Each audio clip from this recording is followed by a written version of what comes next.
Mirëmbrëma dashur miq, përshëndetje të gjithëve, uroj të jeni mirë. Nuk e di si dëgjohem pasi jam ende rrugëve të Adheut për takuar njerëz, ju e dini. Ne jemi gjithë kohën në teren. Vazhdojmë ecim ditën natën, nuk kemi as orë, as orar, as shi, as breshër, as ftohtë, as vap, as gjë nuk në ndalë. Ecim deri orëve të vona të natës dhe deri në orët e para të mëngjesit, sepse goditja që na e bëri të detyrueshme që dalim dhe takojmë njerëzit kudo, goditja që na bëri që të shkojmë dhe të japim dorë. Në fakt mund na kishin vënë në gjumë, në qoftë se do të na hapnin televizionet e tyre, apo mediat e tyre, apo portalet e tyre, apo sondazhet e tyre, mund edhe të na kishin vënë në gjumë, por na detyruan dhe ne ja dolëm mrekullisht. Na detyruan, na bllokuan dhe ne e thyem embargon dhe shkuam t'i takojmë shqiptarët. Jam i lumtur edhe pse puna jonë ende nuk ka mbaruar për sonte. Do të më thoni, po çfarë bën, çfarë mund bësh 11 natës o kreshnik? Ne nuk njohim natë dhe ditë. Ne nuk njohim orar. Ne deri në orët e para të mëngjesit kemi shtrirje kapilare kudo. Dhe do të shkojmë në çdo derë.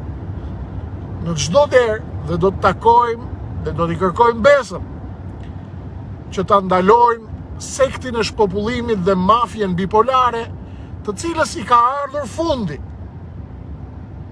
Dhe kur ju them i ka ardhur fundi, këtë nuk e kam për propagandë, miqtë mi.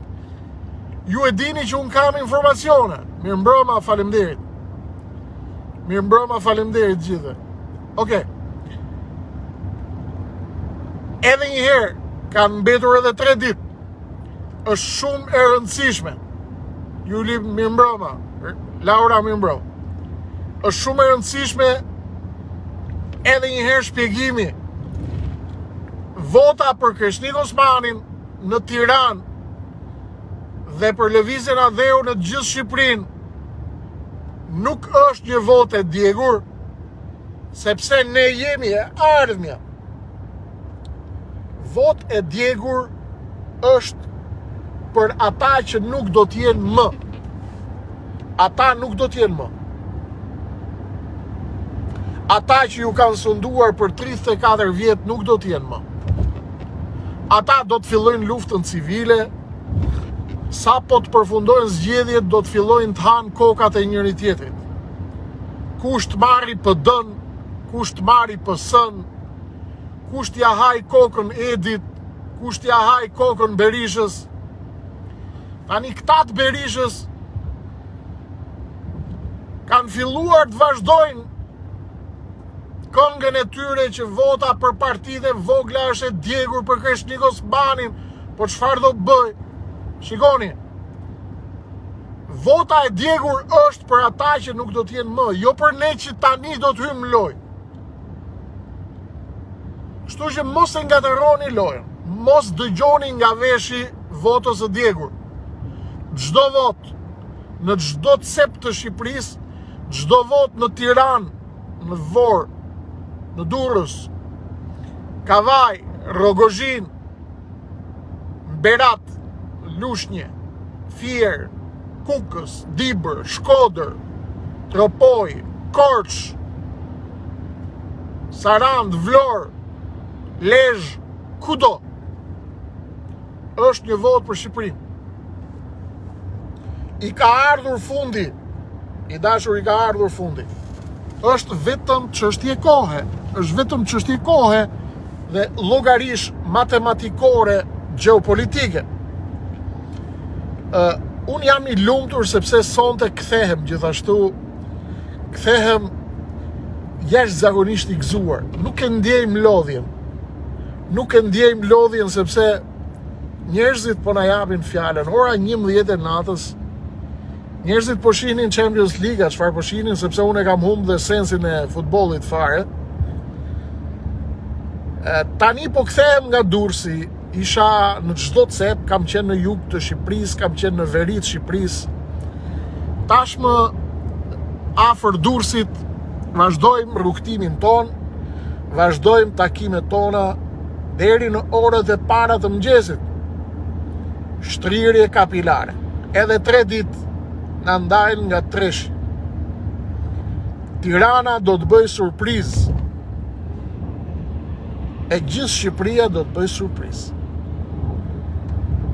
Sa i përket djegjes dhe mashtrimit që po përhapin, kush do ja ruaj votat, kush do ja mbaj votat, sepse përhapin panik gjithkohës që t'ju detyrojnë ju të mos na votoni ne. Ata kanë marrë fund. Fillojnë luftën civile me njëherë pas zgjedhjeve. Është një ushtri e madhe. Agjentësh të cilët monitorojnë zgjedhjet. Është një ushtri e madhe agjentësh të cilët janë civil, janë me kamera, janë me mikrokamera, janë të armatosur gjerë në gryk për të ruajtur të gjithë ata të cilët do të tentojnë të vjedhin vot apo të deformojnë vot. Ne nuk do të ndalemi as një minutë. As një minutë deri sa të mbyllen kutitë e votimit në 11 maj në darkë. Pastaj kemi sfidën e vëzhgimit, pastaj kemi festën dhe fitoren dhe triumfin e hyrjes së lëvizjes Adheu në parlament. Si qysh tek detajet rrugës ka vot masive për lëvizjen Adheu, pavarësisht se mediat e Beogradit dhe të qarqeve anti-shqiptare, rajonale dhe ndërkombëtare nuk na nxjerrin diplomat të huaj